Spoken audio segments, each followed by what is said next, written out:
అదిగో వస్తోంది. సిగ్గు లజ్జ లేకుండా ఎలా వస్తోందో చూడండి. తాను చెడింది కాకుండా మిగతా ఆడవాళ్ళని చెడగొట్టడానికి తయారయ్యింది. ఇక చూస్తూ ఊరుకుంటే లాభం లేదు, మొక్కలోనే తుంచి వెయ్యాలి. పదండి.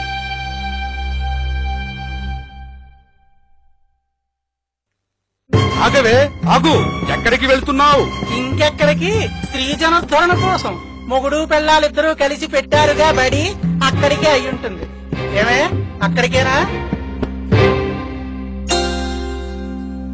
అవును. ఎంత పొగరే నీకు! ఆడవాళ్లకు చదువు నేర్పిస్తావా?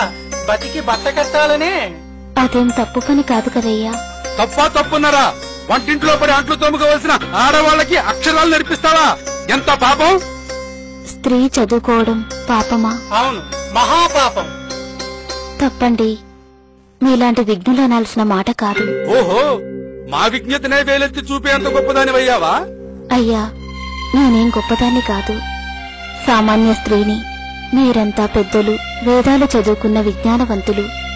ఒక ప్రశ్నకు సమాధానం చెప్తారా? మమ్మల్నే ప్రశ్నించేంత సాహసమా నీకు? తెలియందడిగి తెలుసుకోవడం తప్పు కాదు కదయ్యా. సరే, అడుగు. స్త్రీ ఎందుకు చదువుకోకూడదో చెప్పగలరా? నా స్త్రీ స్వాతంత్ర మరహసి అన్నాడు మనువు. చదువు నేర్చుకోవడం విజ్ఞానానికి సంబంధించిన విషయం. స్వాతంత్ర్యంతో ఎందుకు ముడిపెడతారు? వితండవాదం వద్దు. నీతో తర్క వితర్కాలు చేయాల్సిన అవసరం నాకు లేదు. ఈ రోజు నుంచి నువ్వు బడికి వెళ్ళకూడదు, ఆడవాళ్లకు చదువు చెప్పకూడదు. ఎందుకో సరైన కారణం చెప్తే తప్పకుండా మానేస్తాను. వేదాలు ఘోషిస్తున్నాయి. ఏమని? స్త్రీకి విద్య అనవసరమని. ఏ వేదంలో రాసిందో కాస్త చెప్పగలరా? నీకు రుజువులు సాక్ష్యాలు చూపించాల్సిన అవసరం మాకు లేదు. అవసరం లేదా, లేక అలా రాయబడి లేదా? రాసినవన్నీ నీకు చూపించాల్సిన అవసరం లేదు, మేము చెప్తున్నాం అంతే. క్షమించండి, నేను అడిగిన రుజువులు మీరు చూపించలేనప్పుడు మీ మాటలు విని బడి మూసేయవలసిన అవసరం నాకు కనిపించడం లేదు. అంటే ఏమిటే? మా మాటే కాదంటావా? మీరు అజ్ఞానంతో మాట్లాడుతున్నప్పుడు అవునని ఎలా చెప్పేది? ఏమిటి? మాది అజ్ఞానమా?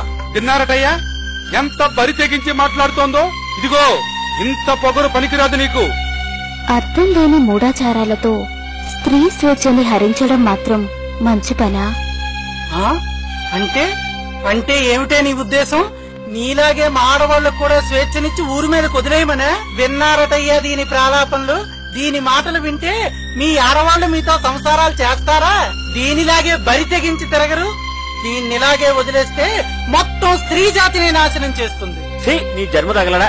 ఇది ఒక ఆర్జన్మే. మొత్తం ఆడజాతినే నాశనం చేయాలని చూస్తున్నావు కదే పాపిష్టిదానా?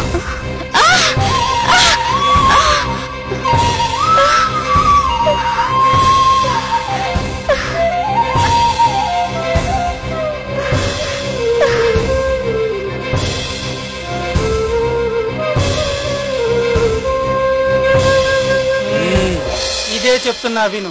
ఇంకోసారి ఇలా జరిగిందంటే చంపి ఉప్పు పాత్ర వేస్తా, జాగ్రత్త. పదండి.